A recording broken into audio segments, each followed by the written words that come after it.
Good evening, everyone, and welcome back to Bible Basics with Pastor Steve, or as we're saying right now, Wisdom Basics with Pastor Steve. Good evening, John. Good to have you here tonight. Got a number of people with us already. If you've joined, please go ahead and say hi in the comments. If you're willing to do that, tell us who you are, where you're from. Well, the comment will tell us who you are, but if you want to join, volunteer where you're watching this evening, it's nice to know where everybody is. Tonight, Wisdom Lesson 3, Success in Life. Sounds like something evangelical prosperity gospel infomercial would say it, doesn't it? Hey, Jeff's here from Myersville. Stella's here as well. Good evening, guys. I think I said hi to John. If I didn't, hi, John. And the Vargos are here from Southern Maryland, the Southern Maryland crew. Apparently, there was a scam that went around on text messages today. Second one within about a week, really. Last week, somebody impersonating me tried to scam people out of money, and happened again today. One of our members decided to mess around with the individual and string them along for a while, and I strongly encourage that kind of behavior because it discourages people from doing that. If anybody else got a scam message today from somebody claiming to be me, please let me know. I'm kind of curious. As I've only heard about two today, and I didn't hear about them until this evening. Usually I hear about them earlier in the day than that, so I don't know. Maybe it was the second wave of the one that went around last week. Who knows? Anyway, you will never, ever get a text message from me saying that I'm in a meeting and I need you to run out and buy gift cards. Never going to happen. So if you ever get something like that, saying is, and always check the phone number. People who know me should have I'm not going to give it out on the internet right now, but although I think it's on my Facebook profile, probably shouldn't be there. If you know me, you should have my mobile number. It should be in your phone so you know.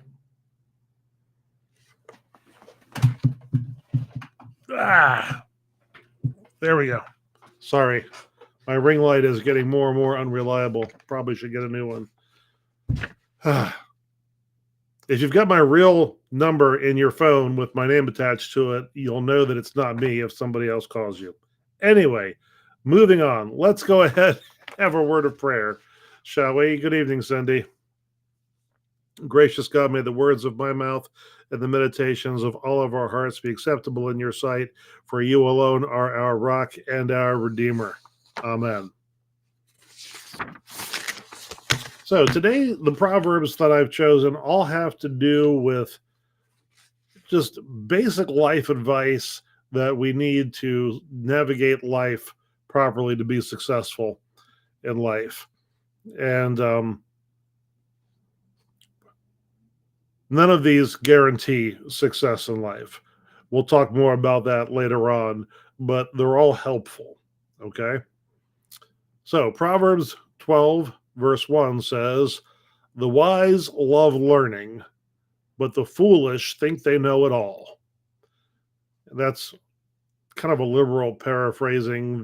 The literal would be more like, it's more like the wise love learning, but the foolish don't like being corrected when they're wrong. Although it sounds more like we would say it this way. Proverbs 12:18 says, "Careless words cut like a knife, but the words of the wise heal wounds." Good evening, Barbara.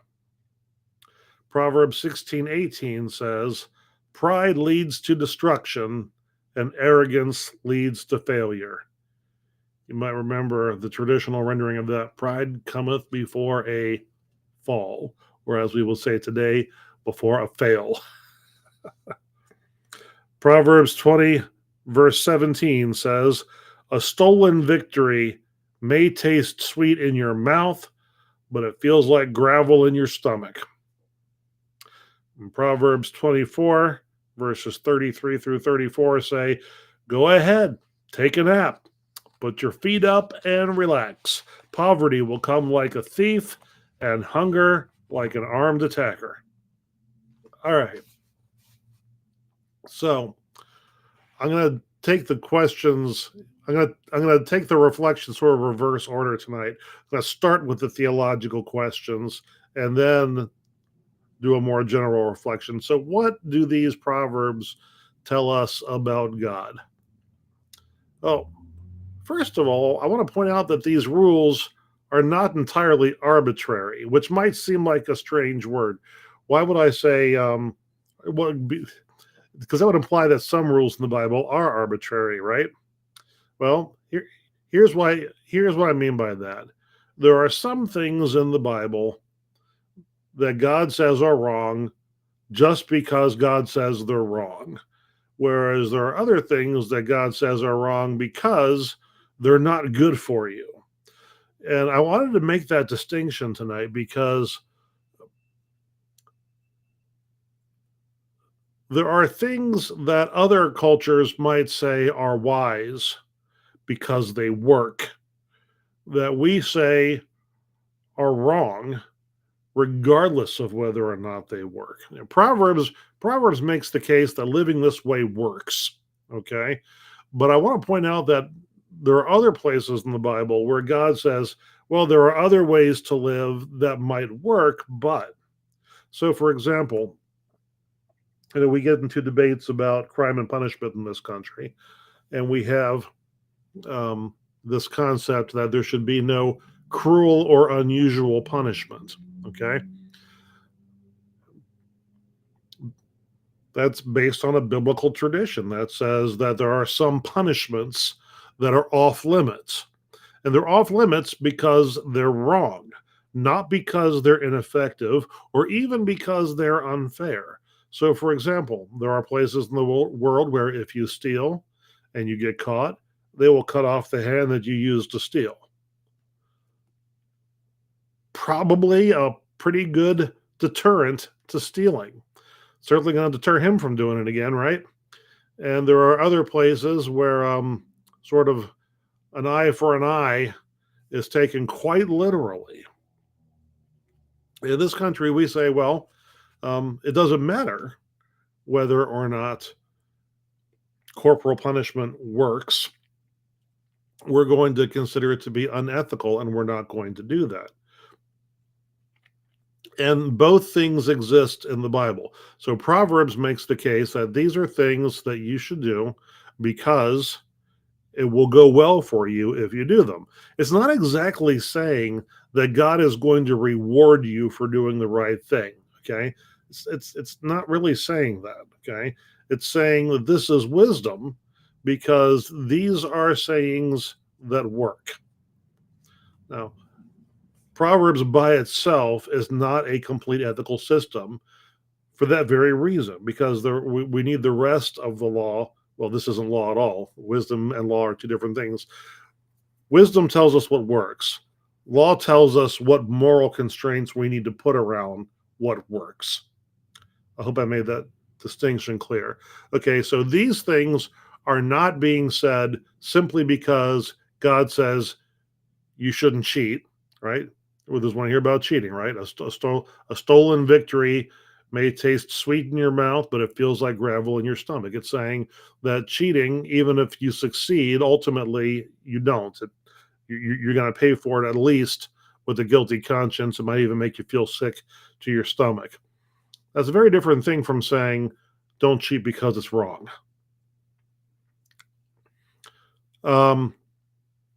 So that is a constant theme through Proverbs that if you follow wisdom, generally speaking, things will go better for you than if you don't. Now, in future weeks, not next week, but the following week, we'll get to Ecclesiastes and we'll start talking about, well, yeah, things will go better for you, but that doesn't necessarily guarantee that things are always going to go right for you just because you did the right thing. The later wisdom literature puts a pretty big caveat to the notion that the righteous prosper and the wicked perish. So this tells us that God gives us some instructions for our own good. Not all instructions are for our own good. Some instructions actually have costs associated with them, but these instructions are for our own good. So, what does this tell us about ourselves? First of all, doing the right thing does not come naturally to us, or at least doesn't always come naturally to us. Otherwise, we wouldn't need these things. We wouldn't need Proverbs. We wouldn't need law. We wouldn't need wisdom. We're tempted to take shortcuts, which are usually unethical, which is why we need rules like in the law and solid advice like we have in Proverbs. And what does this tell us about our relationship with God and with each other? So, there are those that would say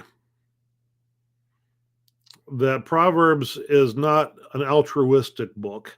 It's not about how to do good in the world. It's a book that is entirely about enlightened self interest. In other words, it's not so when it says don't cheat, it's not saying don't cheat because you're victimizing somebody when you do that. It's saying don't cheat because it's bad for you, the cheater. So that's not exactly ethics, it's enlightened self interest. And this is true. But at the same time, if everybody follows it, so the notion is that chaos is bad. And if people are foolish, it's chaotic. It's best for everybody if we are not chaotic, if we do the wise thing. So those are the theological questions that we would discuss tonight. Let's talk about um, wisdom in general, especially when it pertains to success in life.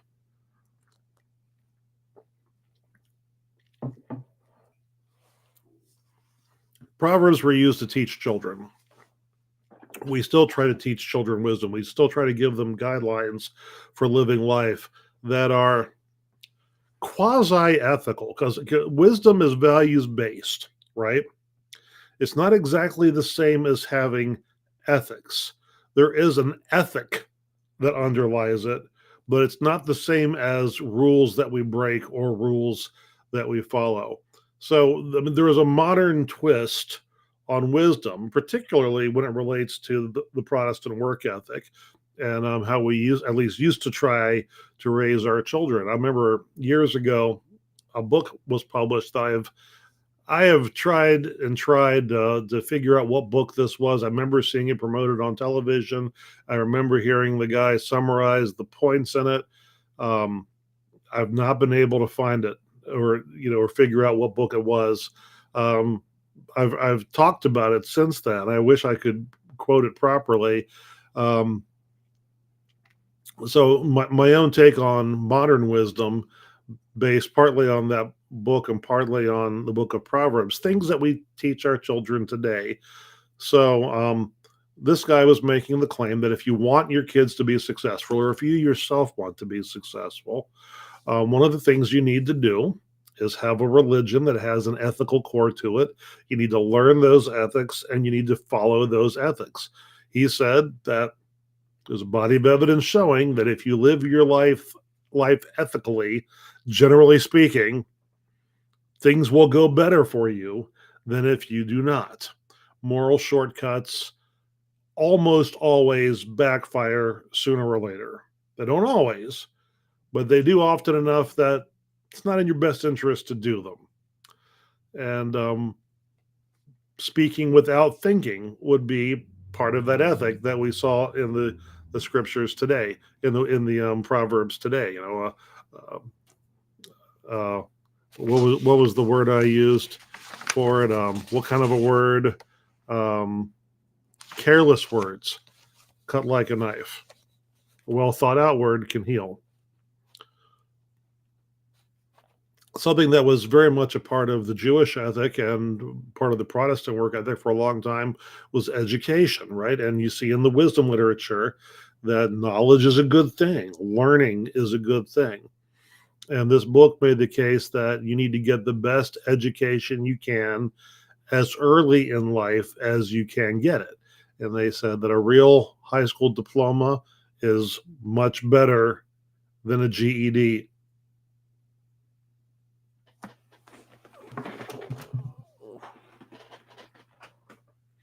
A real high school diploma is better than a GED.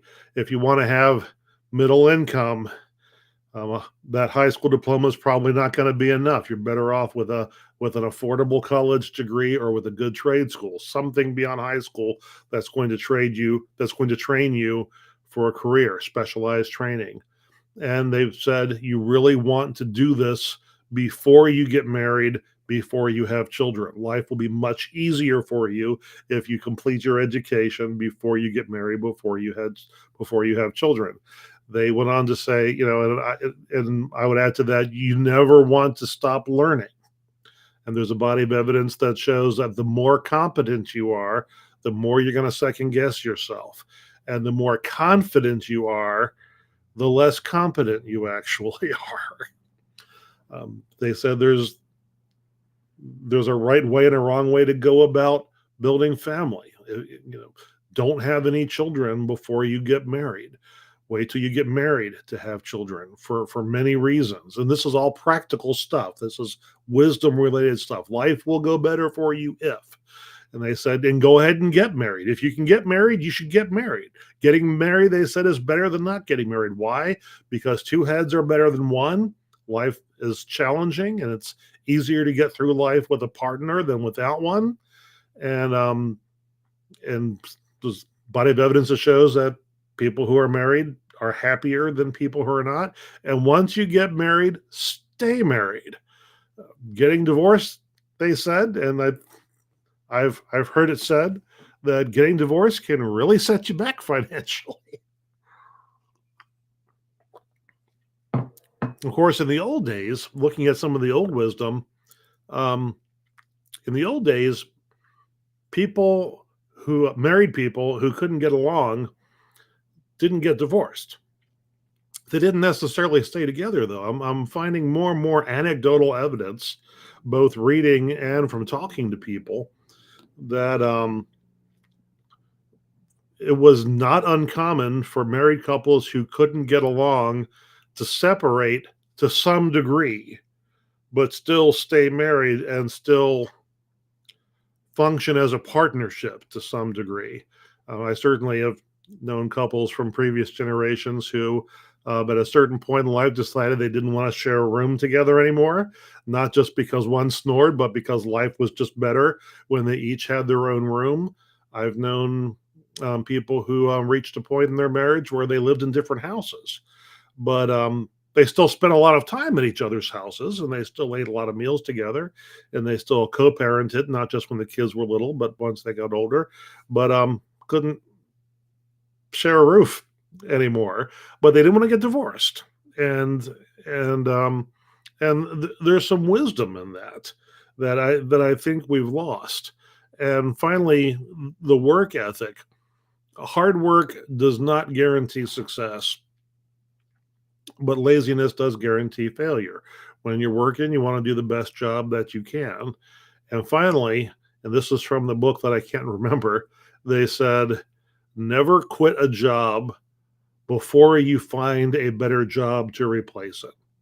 I said, if you do these things, they said, if you live an ethical life, if you get the best education you can as early as you can, if you get your career training out of the way before children, if you get marriage out of the way before children, if you find a partner to live your life with, if you stay with that partner for your entire life, and if you never quit a job on impulse, but always have another job lined up first, studies show, they said, that you will be all right if you do this. Now, is that a universal rule? No, of course it is not. And we'll talk about that next week in 2 weeks when we get into Ecclesiastes. Next week, we're going to talk about wisdom and how it pertains to family life. And we've touched on that a little bit tonight, sort of summarizing modern wisdom. Hey, Barry and Dave, I didn't acknowledge you. Thank you for joining us tonight. So, wisdom, I get frustrated with the church sometimes because wisdom is not a big theme in our theology anymore. And if you look at the scriptures relating to wisdom, they barely appear in the lectionary at all. Very little.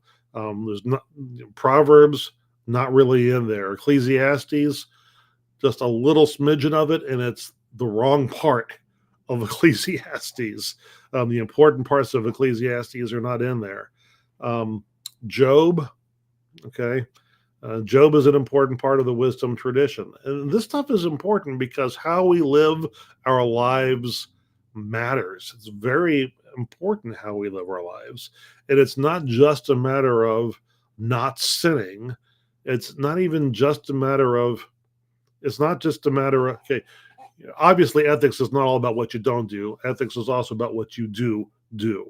Christians are people who follow the teachings of Christ, which is a very proactive teaching about loving and serving your God and your neighbor. But there's this whole other category about there are values that you should have that should underlie life's major decisions. And those values uh, have a big impact on how well life goes for the people who have them.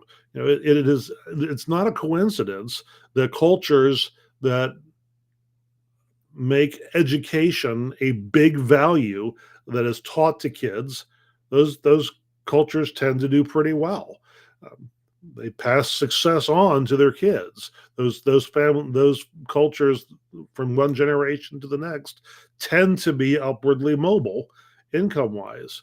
It's not a coincidence that cultures that value individual responsibility tend to be more upwardly mobile than cultures that teach their kids that the decisions you make don't really matter in life because either the system is stacked against us or everybody has their own destiny or their own fate, and this is our family's fate, and that's it. Different values that underlie the decisions we make in life have a big impact on how enjoyable life is and how much suffering there is. And I don't think that we're teaching that enough in Christianity anymore. Now, is everything going to be all roses and unicorns if we have the right values? No. Life still throws us curveballs. But I would argue that when life does throw us curveballs, if we're wise, we will fare better. We'll be more resilient when those curveballs come than if we don't. All right. So next week we're going to be looking at wisdom in the family. The week after that, we're going to talk about Ecclesiastes. So Ecclesiastes is a fascinating book. Just to give you a little bit of a teaser for 2 weeks from now. So right now we're reading the Proverbs. Some of the Proverbs. There's a whole bunch of them that were selected, compiled, edited by Solomon. Some of them were written by Solomon, and this was sort of one of his life projects. Well, Ecclesiastes, tradition says, is what Solomon wrote late in life, sort of as he was approaching his own death, and he's at the stage in life where he's looking more back than forward, and he's evaluating his life. Because one of the big challenges we have as we get older is if we're going to die happy, which is important to most of us, we need to feel that we've lived a good life and that that we're satisfied with the life we've lived. And that's the process that Solomon is going through here. And he's surprised by some of his realizations, looking back at the things that he did, the things that he, at the time, he thought this is an important thing. Looking back at it, not as important as he thought it was. Other things that he didn't necessarily invest in as much as he should have at the time, he looks back and says, that was actually something very important. I'm not going to tell you what those things were. But so it's sort of, so he has all these Proverbs, right? But now he's going to look back and say, okay, now how did it play out? Did the decisions I make line up with what I thought was wise? And was I wrong about anything? And then when you get into Job, you're going to meet a man who did everything right and nothing worked out for him, because that happens too. And so what then does that mean? Does that mean that the Proverbs lied to us? Does that mean that God is making a mistake, that God has erred in cosmic justice? So those are the things we're going to be talking about in the coming weeks. But next week will be our final week in Proverbs, and we'll talk about wisdom within the family structure.